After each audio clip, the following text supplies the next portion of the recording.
Hello, hello, hello. Hello, hello, hello. Almost Shabbat Shalom. Hello, everyone. For you who are here and for you who are not yet. There you go. Almost Shabbat Shalom. Hello. Well,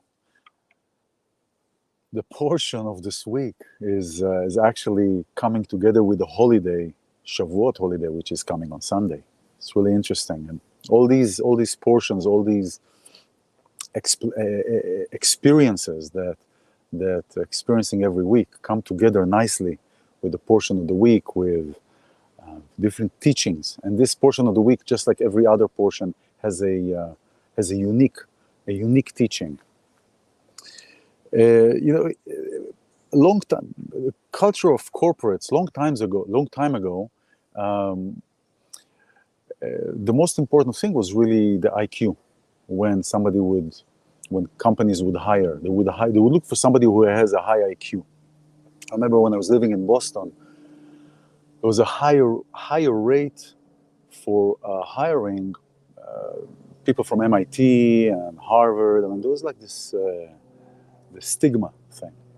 Oh, if you go to MIT or you go to Harvard, you get a good job. But that was my experience, not to put any specific organization on the spot, but just as an example of my personal experience. And it was that if you have an IQ, a high IQ, then you can have great success. I remember also when I was in high school and elementary school, they used to do IQ tests. And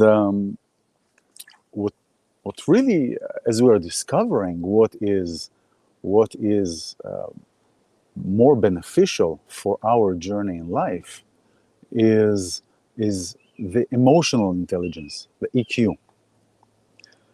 So IQ is looking at a set of skills, doesn't focus on other skills. For example, communication skills or skills with people. For example, imagine there is a company and there is the CEO of the company, and there are about 47, 48, 40, well, how many departments that there are, right? And that manager has to manage all these departments. Which department gets what and when and why not and why yes and so forth. So look at the departments like the emotions. And so our emotions are like departments because we have so many emotions, and we have the same emotions, but we have different stories when we experience them. Nevertheless, so there are this set of emotions that some people are not able to completely manage everything. And we're human, so there are those who can manage more, there are those who can manage less, and so forth. So the understanding that the EQ, that the emotional intelligence is great, is of more important, because the emotional intelligence helps us make decisions from a healthy place. The intelligence of our emotions, and what I mean by that is specifically when it has to do with ourselves, relationship. Again, relationship is all the time this thread between everything, every talk, every meeting, relationship to ourselves. How do we talk to ourselves? How are we with ourselves? Do we beat up on ourselves on matters that we don't need to beat up ourselves on?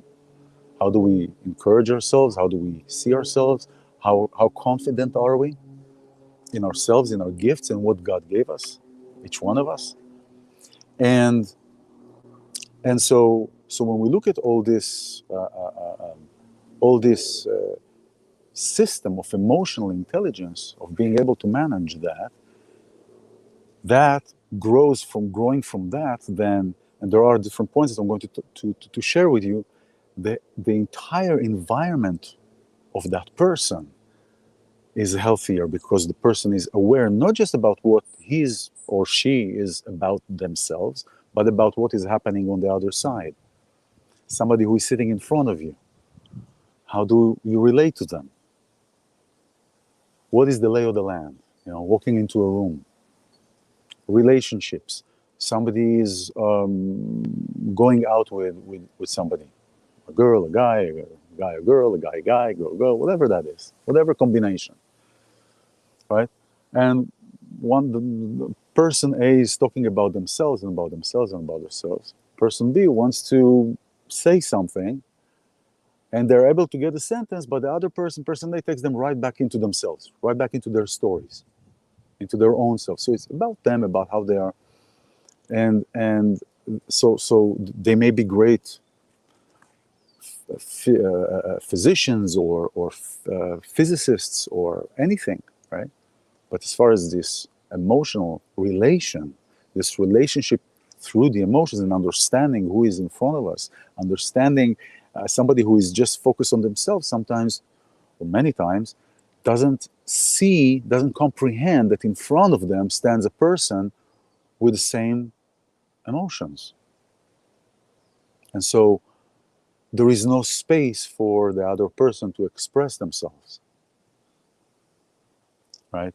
So that is the difference. And so we are seeing that really emotional intelligence, understanding what is going on, being able to expand our point of view, being able to see that there is somebody else with a different point of view, with a different life experience, with a different any experience, and being able to see that as well as other things, is how we relate, how we talk, how are we getting triggered, how triggered are we, do we understand where these triggers are coming from when we're dealing with somebody else, but also with ourselves because it triggers us.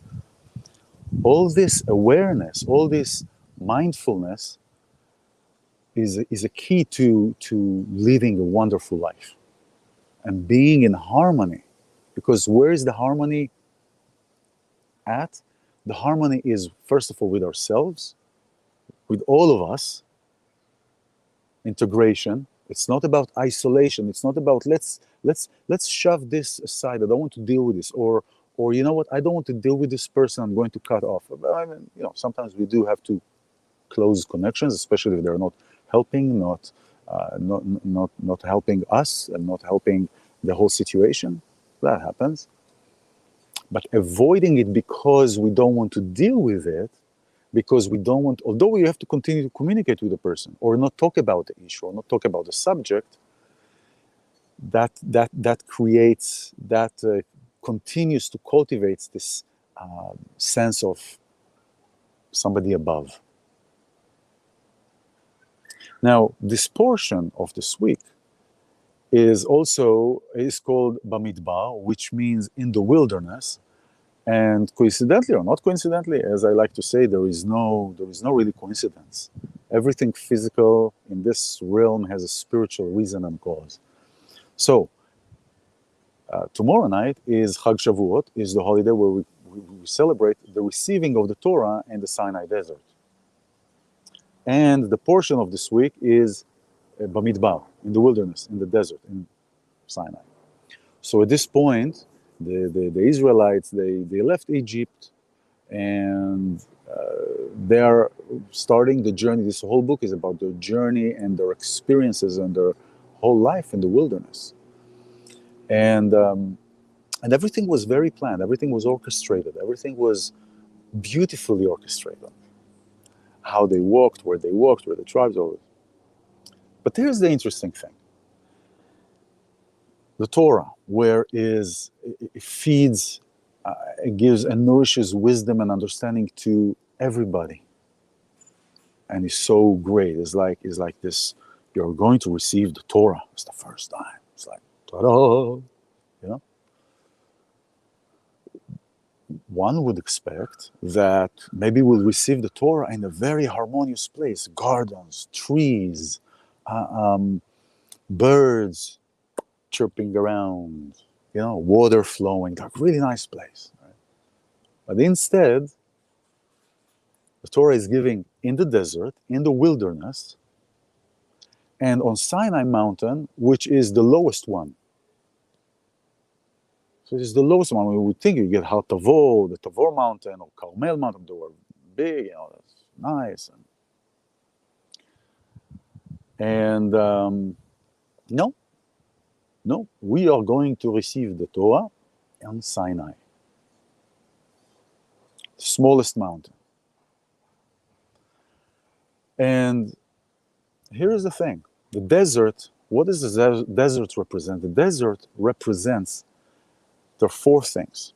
There are quietness, there is humility, there is cleanliness, and there is relationship to ourselves. So the desert, in essence, represents cleanliness. It represents humility. Bamidbar, humility. It belongs to everybody. There is no ownership on the desert. There is no really. I mean, there is life, but there are no people. There is no, oh, somebody's going to do this. This is open. Is open. Everybody can come. Everybody can go. Yes, there are, of course, political wars as far as who owns this part of the desert, who owns that part of the desert. But desert, the wilderness, that's why it's called the wilderness. It's for everybody. So the part of the relationship to ourselves, so we have the cleanliness, because really, I mean, have you seen a dirty desert? I mean, there's no who's going to trash the desert. Let's go trash the desert, right? So it is the cleanliness, the vastness, the openness, right? The quietness, the relationship to ourselves through stillness, being still, and humility. Being still is also a theme that came up a lot this past week and a half. About being still. What is being still? Sometimes people will talk about meditation. Let's do this meditation. I sit half an hour here, half an hour there. It's coming to this place of feeling where I am, feeling the air on my arm, being able to go inside, just to listen to the blood flow, just to listen to my heartbeat. One tool that you can experience that is take your headsets that have noise canceling. Don't put any music, but just activate the noise canceling. You'll be able to hear your breath. You'll be able to hear your blood flow sometimes if you're in a quiet area, because still noise can come in. Another exercise for stillness and for being present is eating a piece of chocolate. What happens when we eat a piece of chocolate? When we eat a piece of chocolate, we're thinking about, we're not thinking, we're feeling how the chocolate swirls in our mouth, how it paints the inside of the cheeks of my cheeks with chocolate, goes in between my teeth. I can feel everything, and then goes down to my stomach. So these moments of focusing on the chocolate, I focused all my intention, everything in me, to how the chocolate tastes and how it swirls around, how it goes down. Right? It could be a short moment, it could be a long moment, but these moments are still.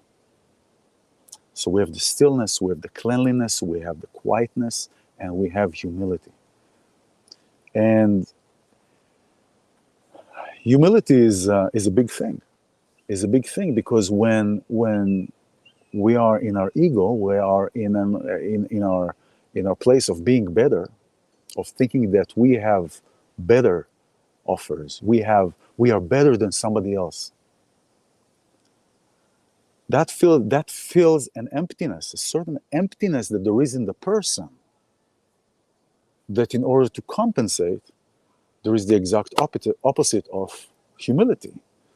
There is the exaggeration of, look at me, I'm Sandra D. Yeah, look at me, right?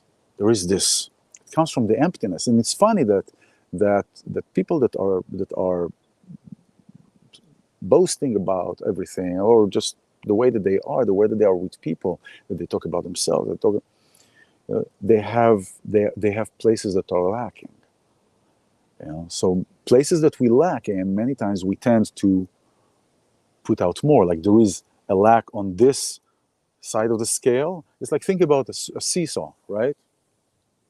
Like this, kids, one kid here, one kid here. You go up and down, up and down. So when this is up, this is down, wants to go back up, and this wants to go back down, this wants to go back up. So like this. So there is a need, there is a lack in one place. We're exaggerating and putting our our our desires, our wants, our desires that are controlling our feelings, where we feel in our heart, that control our emotions, that control our thought pattern. So the desires, the physical desires, wants are in our liver. The feelings, what we feel, is the spirit here in our heart, and then the neshama in our brain, right? So the thoughts, the neshama, the mind that controls, that can control. And when we there is a teaching about melech, about the moach, the brain, over the heart, on the lev, and on the kaved. And somebody who does that is melech, is a king, because the king uses the neshama, the thoughts, the understanding, the observation, the awareness, and the mindfulness over the heart, because the heart also is considered as a tourist. So the heart goes here, a heart goes here. One time I go here, one time I go there. Like a tourist goes all over, and you don't know where he's going to come in, where he's going to come out. So the thoughts, the direction, the understanding, the computer, the motherboard, over the emotion, over the feelings, over the hearts, and then over the desires. That is a melech. So in the desert, this great lesson that is in the desert is wanting to teach humility first. And God is talking to Moses, and the way that it's written, Vaydaber Hashem el Moshe Bamidbar Sinai be'Ohel Moed. Ohel Moed is where the Shekhinah, where the revelation, where the divinity is revealed. Ohel Moed is that tent that was carried around. It's like a tent-like, right? It was carried around. But before he says Ohel Moed, so the whole subject is about the revelation in Ohel Moed. But before the Ohel Moed, he's saying, no, first of all, you meet in Sinai. So, no, I'm not going to give the Torah in big boasting place in, beauty and all this and all the riches and gold and birds and everything. No, I'm going to give it the most modest place, in the lowest place, in the lowest mountain. That's where I'm going to give the Torah. And so, first of all, to teach the humility. First of all, to I was interesting. I cut myself. I was going to say indoctrinate, but there's no indoctrination in humility, right? There's the exact opposite. So, the understanding of how it is around us, the understanding of where we stand. Now, when I'm saying the ego that takes place and somebody who thinks somebody about, it's not about feeling about your own gifts, feeling good about your gifts. Not talking about recognizing your value. Your value is needed, because if you weren't needed, you wouldn't be here. In neither of us. So it's not about the value. Absolutely, to recognize your value, to recognize your gifts to the world, to recognize the places that are here to encourage you and the places within you to encourage others. I'm not talking about being high or proud with yourself about your expansiveness of awareness, or your work on mindfulness. Talking about when somebody thinks that they're better than somebody else, the gava, the egoic place, the pride, right? I'm not talking about that. So, Shabbat Shalom, Julie. The pride. So that is in every area. That is in every area. And usually the people who are very pride um, don't have what to show for it. There is the story from Rabbi Kotzk, um, from Kotzk in Poland. And there's a story that he was receiving uh, people that would come with what they need, and with their wishes and with their needs, and wanted the rabbi to advise to them. And came this guy who is known had a name kind of in town, that he is a very, I'm great and all these things.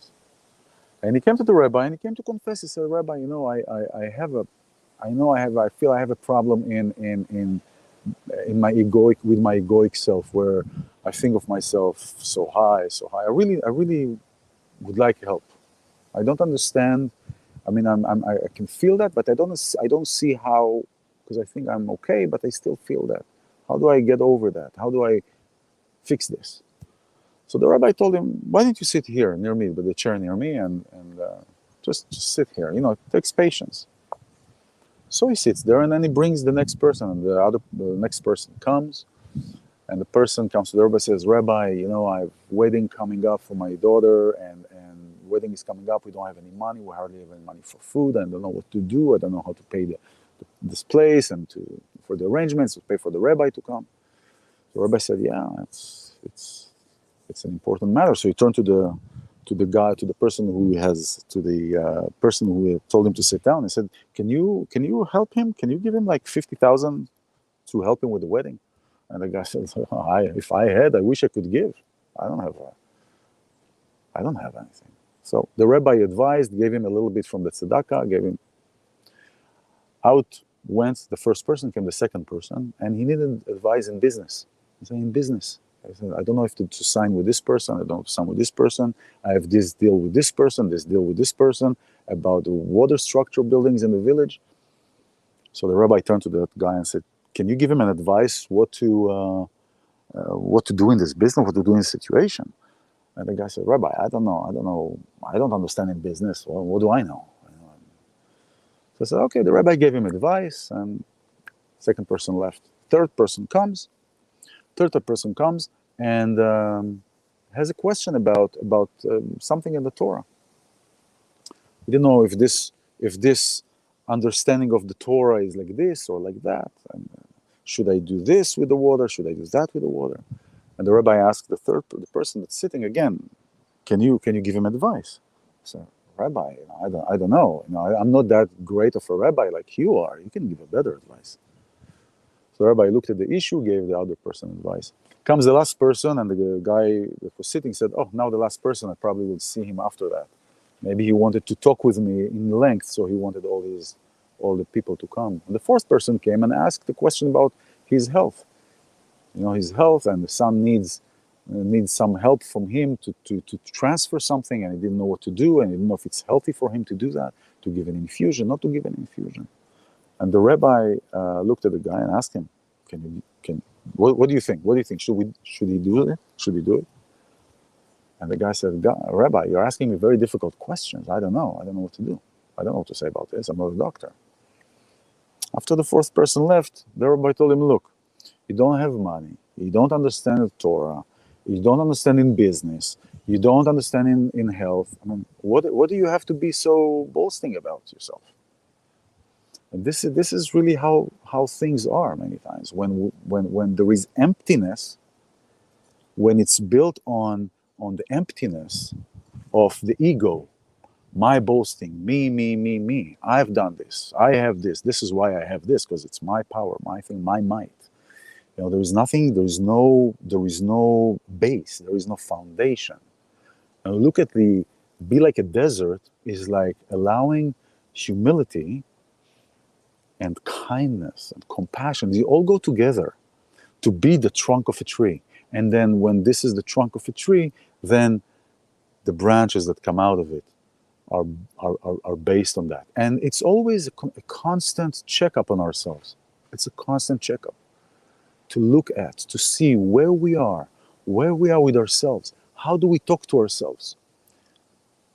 How do we talk to ourselves? There is in the same in the Gemara, it's talking about the mountains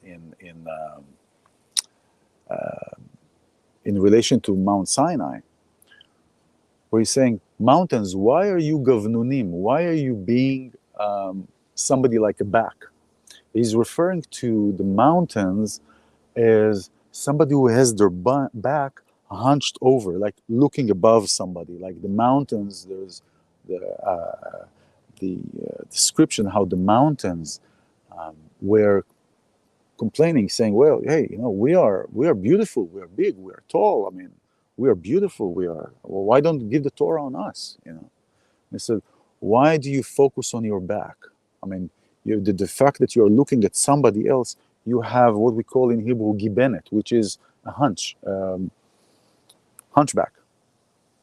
So when you look down, when somebody looks down, they think that they're straight. I'm this and I'm that. Look at me."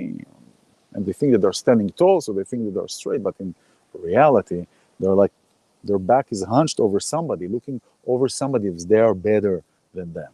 So they have like this hunchback. That's what's called gibenet in Hebrew. And so when we are in this place, it's really hard to move forward because in places of work, for example, people, if you're working with people, people like to work with people that are approachable, they can talk with, that person who is conversing is open-minded and understanding and seeing who is in front of them, and so this is a key. This is like a key lesson here this week for getting the Torah on this particular day, in this particular time, in this particular location, because everything in the Torah has a reason. Everything in the Torah has this point, has this analogy to everything that happens today. And when we come from this place of humility, kindness, acceptance, then we are really kings. And the key to be in this place, to cultivate this place of humility, if one recognizes that he is in that place, to cultivate this place of humility is to be thankful to God for everything that we have here. Everything that we have here is thanked for, is being grateful for, is appreciating everything and everybody that is around us, especially those who help us grow and that we recognize that are helping us grow. That is a very wilderness idea, wild idea. There is I talked about this last week, where about the song of Leonard Cohen, Anthem. But he has a sentence there. There is a crack in everything. That's where the light gets in. Yes. When we go through a period of being in an ego and being about me, and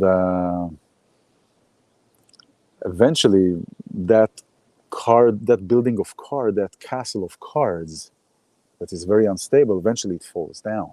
So the heart cracks. That's when the heart cracks open. And that's where there is the opportunity for the light to come in. And